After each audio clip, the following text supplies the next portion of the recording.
Et sur tous les frères et sœurs, je vais faire une petite vidéo concernant les villes. Donc du coup, ça serait très long comme sujet. Il y a pas mal de versets à prendre en compte. Donc dans la Bible et dans le Coran, on va faire tout ça. Donc qui a créé la première ville? En général, comment ça tourne? Pourquoi il y en a qui sont encore debout? Il y en a qui ont été châtiés, il y en a qui sont châtiés ou qui seront châtiés. C'est Dieu qui sait. On va voir tout ça, leur tort, le pourquoi de leur châtiment. Il y a quelques contre-exemples, par exemple celle où Jonas a été envoyé, c'est-à-dire Ninive, etc. On va voir aussi des conseils pour ceux qui sont en ville. On va voir aussi un petit peu la campagne, etc. Donc, pour Paris, Abu Dhabi, New York, bref, toutes les grosses mégalopoles, les grosses villes partout dans le monde, bien sûr que le conseil premier, ça serait qu'elles se repentent, comme justement la ville où a été envoyé Jonas, c'est-à-dire Ninive, qu'elles se repentent, etc. Donc, on va voir toutes ces choses. En France particulièrement, ou Paris, qui est notre capitale, mais en vérité, la France, fille aînée de l'Église, qui s'était consacrée au Seigneur, qui maintenant est sous le contrôle de la franc-maçonnerie, et donc du coup, de son athéisme, de son apostasie. Maintenant, c'est la fille aînée de l'apostasie qui a déclenché cette apostasie dans toute l'Europe, particulièrement, etc. Donc la France, elle a été première, et dans un sens, elle est aussi première à avoir apostasié en masse par rapport à tout ce qui se passe en ce moment. On le voit aussi particulièrement. Donc bien sûr que la France doit revenir à Dieu. C'est très important, c'est primordial. Donc on va regarder pas mal de trucs. Donc premièrement, Genèse chapitre 4.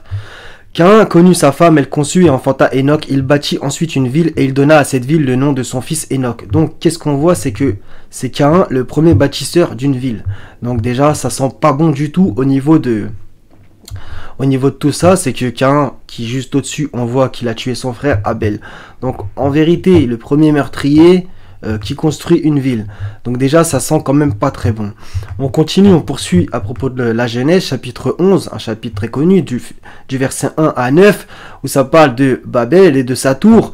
Donc ça, c'est les hommes qui dirent ça. Ils dirent encore, allons, bâtissons-nous une ville et une tour dont le sommet touche au ciel, et faisons-nous un nom afin que nous ne soyons pas dispersés sur la face de toute la terre.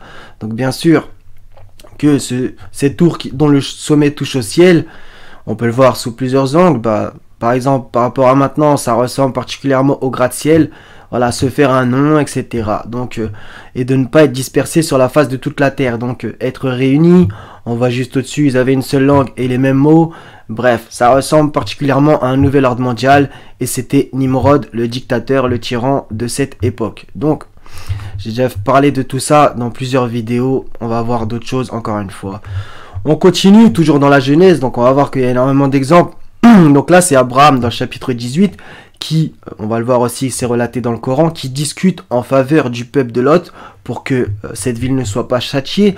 Donc c'est tout un passage très connu à propos du 50 justes, etc., etc. Abraham dit que le Seigneur ne s'irrite point, je ne parlerai plus que cette fois, peut-être s'y trouvera-t-il 10 justes. Et l'Éternel dit, je ne la détruirai point à cause de ces 10 justes.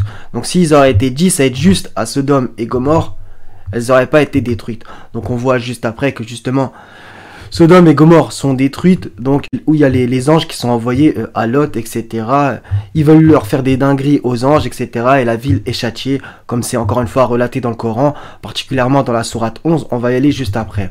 On continue encore une fois, toujours dans la Torah, donc dans le livre numéro 2, donc Exode chapitre 1. On voit aussi les enfants d'Israël qui sont en Égypte. Donc il faut relire tout ce chapitre et bien entendu toute la Torah si ça vous intéresse. Et l'on établit sur lui, c'est-à-dire sur les enfants d'Israël, des chefs de corvée afin de l'accabler de travaux pénibles. C'est ainsi qu'il bâtit les villes de Pithom et de Ramsès. Donc ça, c'est les enfants d'Israël qui ont construit ces deux villes. Donc là aussi, il y a encore un parallèle à faire. C'est que on voit que c'est Caïn qui a construit la première. On voit que dans la foulée, Genèse chapitre 11, ils font une ville, ils font une dinguerie, ils sont dispersés ensuite. Dans Exode, voilà, les enfants d'Israël, ils sont en esclavage par la servitude que leur inflige Pharaon, ce dictateur, ce tyran, c'est aussi relaté dans le Coran. Et voilà, ils construisent eux aussi des villes, donc il y a, je pense, pas mal de choses à capter là-dedans. On va continuer. Donc, par rapport à une ville, pour le coup, bonne, c'est dans Luc chapitre 2, donc l'évangile.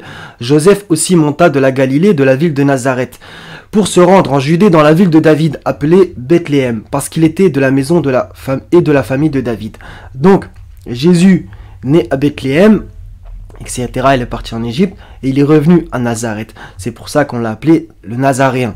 Mais en vérité, Jésus, il est né à Bethléem, dans la ville de David. Revenir aussi au livre de Ruth, par exemple, dans l'Ancien Testament, encore une fois. Donc, la ville de David, Bethléem, traduit par la maison du pain. Et ce qui est magnifique, ça aussi c'est dans le livre de Samuel, on voit que David est oint par Samuel, donc il est Machiar, et Jésus aussi qui est Machiar, qui est le oint de l'Éternel, le Messie, Al-Masih, eh ben il est né lui aussi à Bethléem. Donc les deux oints, il y en a eu d'autres dans l'écriture, parmi les plus connus, David et Jésus sont nés dans la même ville à Bethléem. La maison du pain, on pourra aller plus loin.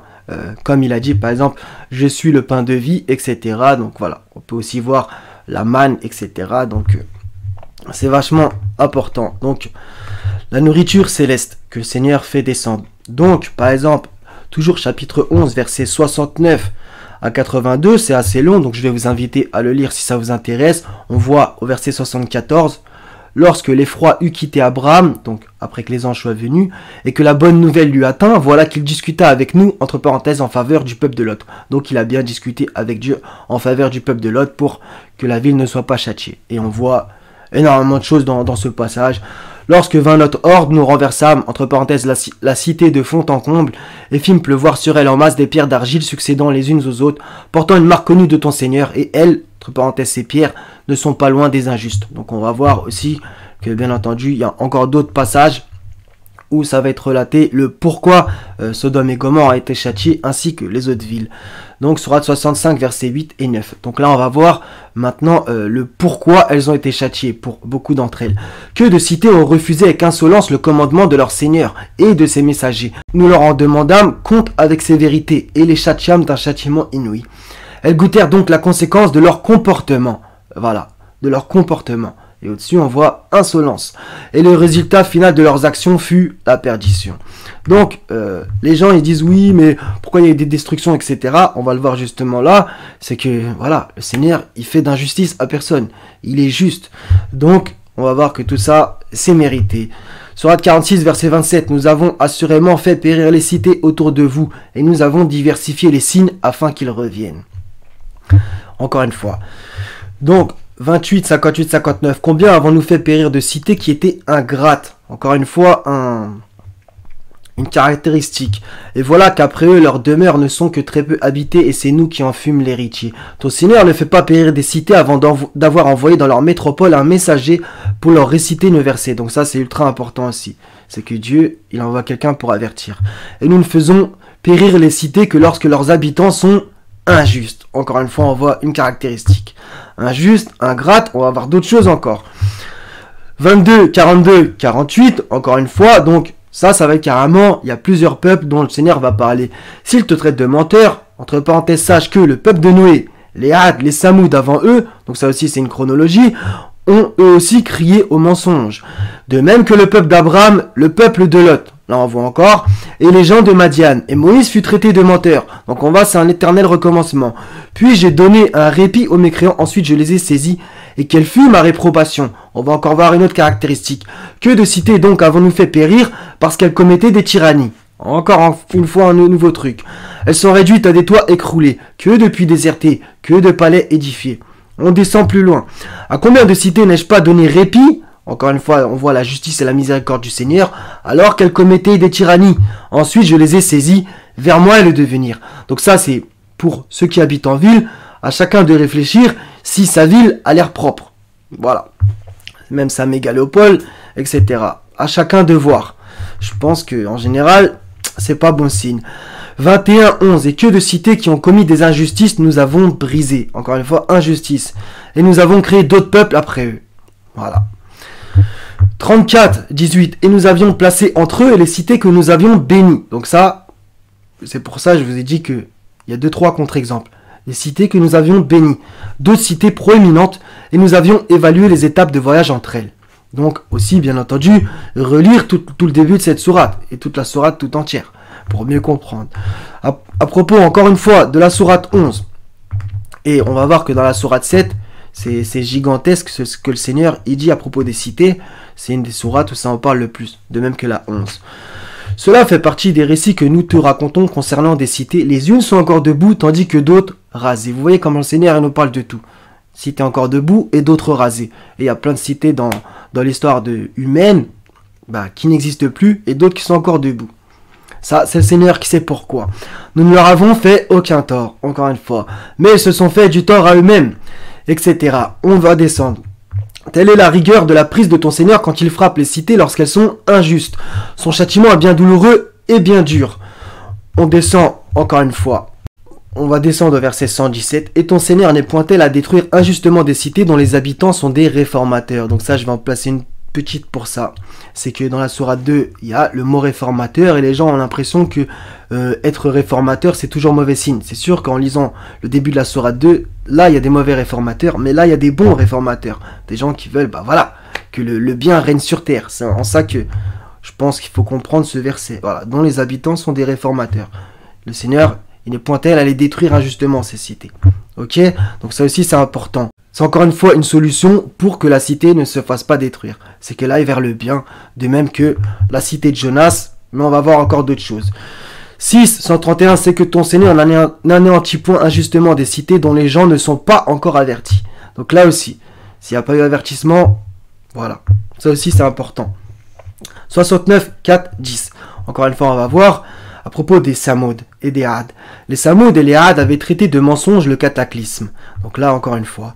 Quant aux Samoud, ils furent détruits par le bruit excessivement fort. Et quant aux Had, ils furent détruits par un vent mugissant et furieux. Donc là, on a carrément le style, entre guillemets, du châtiment. Qu'on pourrait voir dans plein d'autres sourates. On l'a vu, par exemple, avec le peuple de Sodome juste avant.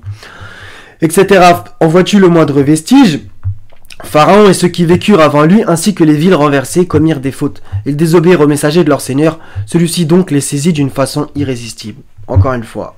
Donc, toujours les mêmes caractéristiques, les mêmes problèmes, les mêmes torts, les mêmes péchés. N'ont-ils pas vu combien de générations avant eux nous avons détruites, auxquelles nous avions donné pouvoir sur terre? Bien plus que ce que nous vous avons donné, nous avions envoyé sur eux du ciel la pluie en abondance, etc. Puis nous les avons détruites pour leurs péchés. Et nous avons créé après eux une nouvelle génération. C'était Sourate 6, verset 6. On va continuer. Sourate 6, verset 123. Ainsi nous avons placé dans chaque cité de grands criminels qui ourdissent des complots. Dans chaque cité. Mais ils ne complotent que contre eux-mêmes et ils n'en sont pas conscients. Donc là aussi c'est important. Chaque grande cité, des grands criminels qui ourdissent des complots. N'en déplaise à certains qui croient qu'il n'y a jamais de complot. Bref.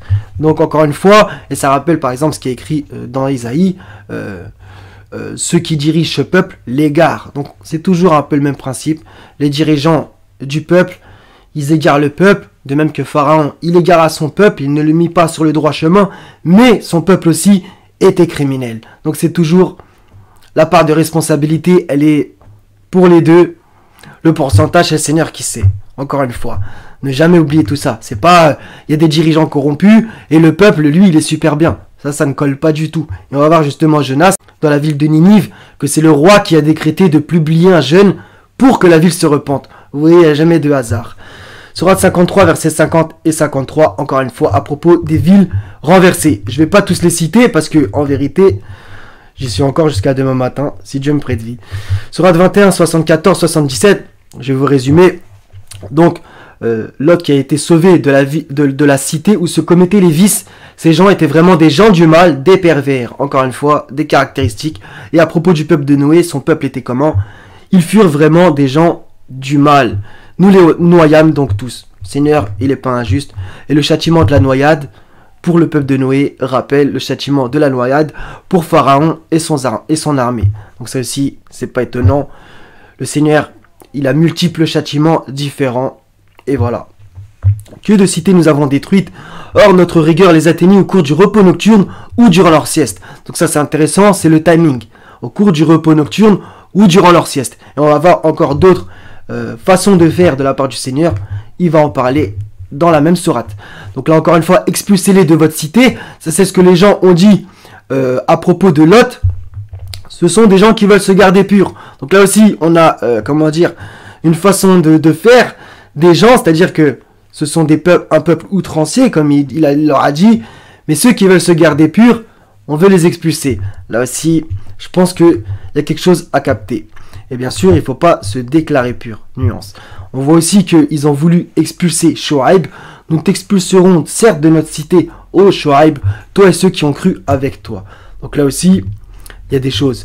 Nous n'avons envoyé aucun prophète dans une cité sans que nous n'ayons pris ses habitants ensuite par l'adversité et la détresse afin qu'ils implorent. Ça aussi, c'est très très important. L'adversité, la détresse pour qu'ils implorent au Seigneur.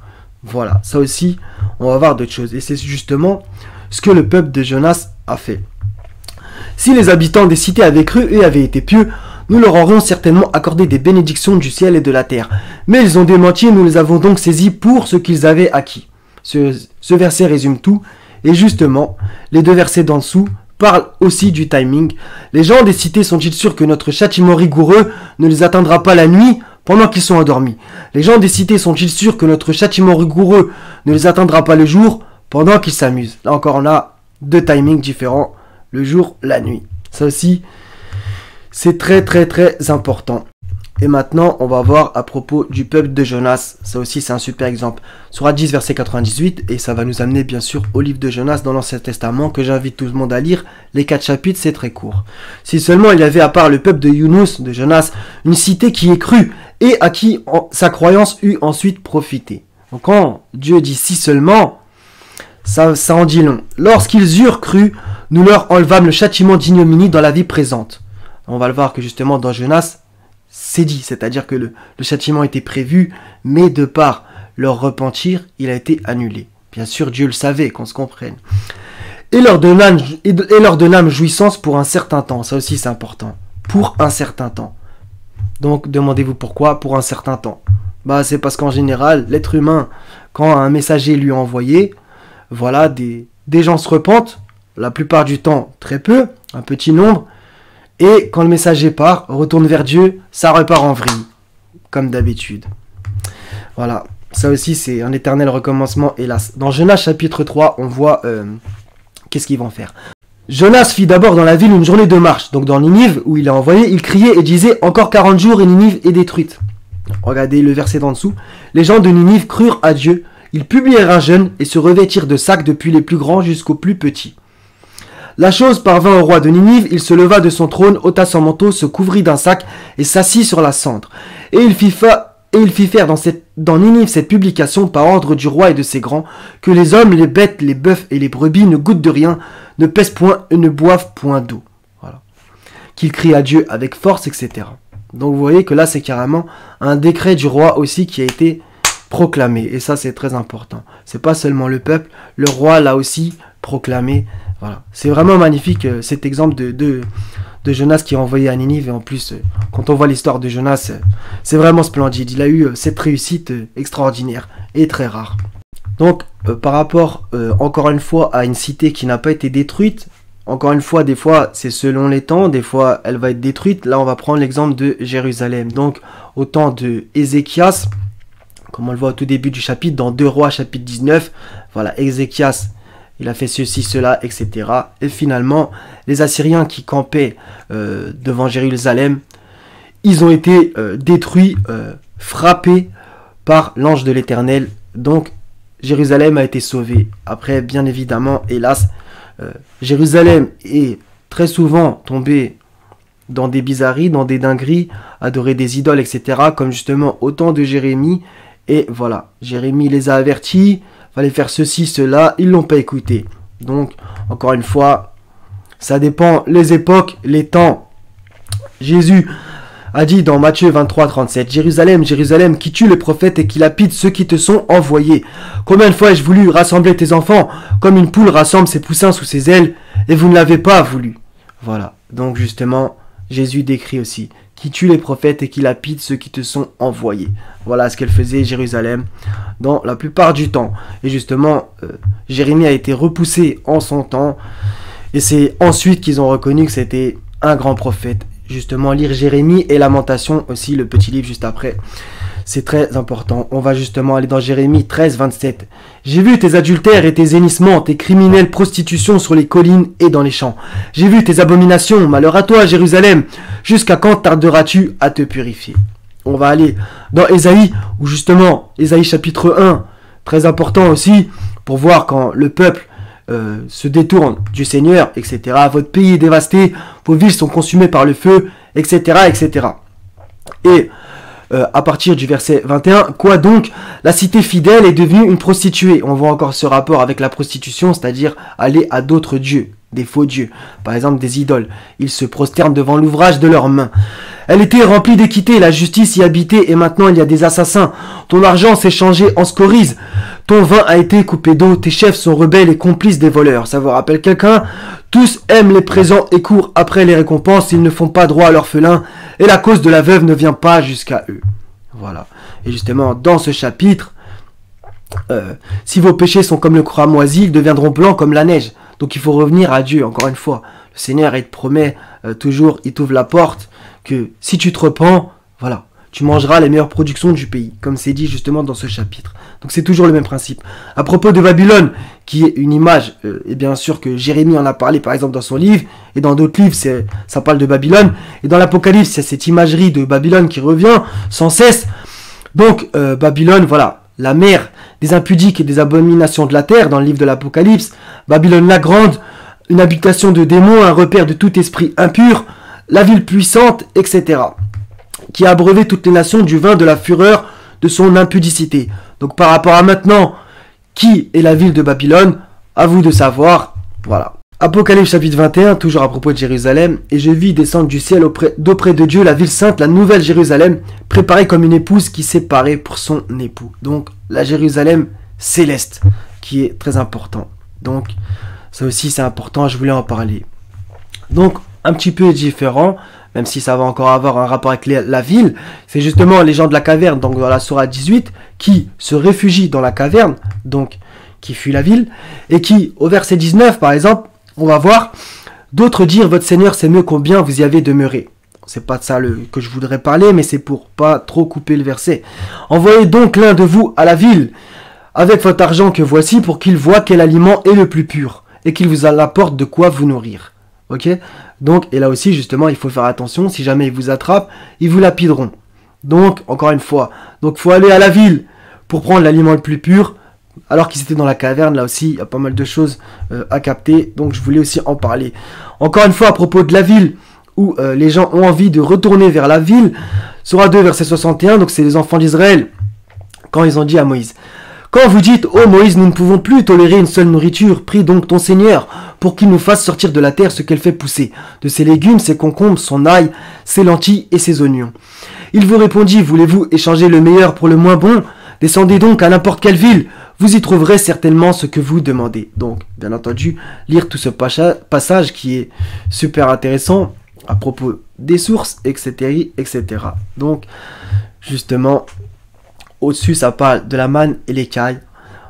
Lorsque nous dîmes, entrez dans cette ville, mangez-y à l'envie, où il vous plaira, mais entrez par la porte en vous prosternant et demandez la rémission. Donc, les villes sont pas toujours mauvais signe, qu'on se comprenne. Maintenant, on va dire que c'est ce que les hommes en font.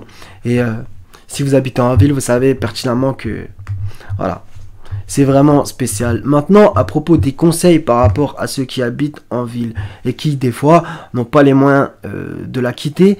Et au passage, on voit que Lot était à Sodome et Gomorrhe, contrairement à Abraham. Et ce qui est intéressant, c'est que lui, il faisait partie de cette ville, mais il était loin de faire ce que cette ville faisait. Et il leur reprochait justement tout ce qu'il faisait en mal. Donc, c'est, on va dire, un contre-exemple. C'est que Lot, lui, il était dans cette ville et il a été sauvé par le Seigneur. Il en a été extirpé alors qu'elle a été châtiée. Donc, le Seigneur, il sauve qui il veut. Même si tu es à la campagne et que tu es quelqu'un de mauvais, voilà, tu peux avoir le châtiment de quelqu'un qui vit dans une ville, dans un sens. Façon de parler, vous m'avez compris, je pense. Donc, peu importe où tu habites, du moment que tu es droit, tu es droit. C'est pas ça d'accord. Mais c'est ce que les hommes en font, hélas, des villes. Apocalypse 18.4, encore une fois, ça va être un conseil. Et j'entendis du ciel une autre voix qui disait, sortez du milieu d'elle, donc de Babylone, mon peuple, afin que vous ne participiez point à ces péchés et que vous n'ayez point de part à ces fléaux. Ça, c'est très important. Donc si, encore une fois, tu peux pas sortir de Babylone, au moins sors-y psychologiquement. Débranche-toi de cette matrice babylonienne. C'est vraiment important. À propos, encore une fois, dans la Bible, donc c'est Jésus qui donne cet énorme conseil aussi.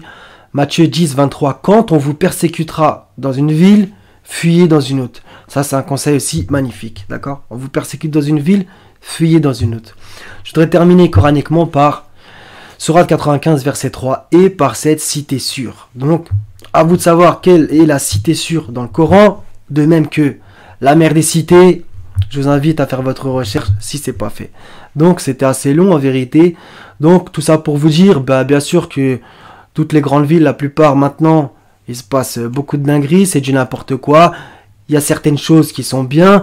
Si toi, tu habites totalement à la campagne, peut-être que des fois, tu as envie de venir en ville pour plusieurs raisons. Peut-être que tu t'embêtes à la campagne.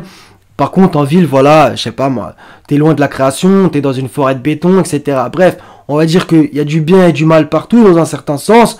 Des utilités dans les deux cas, que ce soit la campagne ou la ville. On voit que, par exemple, Jacob et ses fils habitaient à la campagne, et justement Joseph en a parlé dans la sourate 12, où justement, je vous retrouve ça. Donc ça, c'est Joseph qui parle. Il m'a certainement fait du bien, donc Dieu, quand il m'a fait sortir de prison et qu'il vous a fait venir de la campagne. Bon, après, entre parenthèses, écrit du désert, bref. Donc c'est par rapport où habitait sa famille, par rapport à Joseph qui lui était en Égypte. Voilà, vous connaissez tous l'histoire, la prison, après il a été gouverneur, etc. Donc, Joseph, lui, qui était dans la ville, pour le coup, eh ben, il a fait des provisions pour l'Égypte, et il a aussi aidé sa famille, elle, étant à la campagne, subissant la famine, et a dû venir dans la ville pour que Joseph, voilà, leur donne de la bouffe, etc. Donc, tout ça, c'est très important, et on voit justement dans la fin de la Genèse, qui est collée, entre guillemets, avec le début de l'Exode, voilà. Donc, tout ça, c'est très important.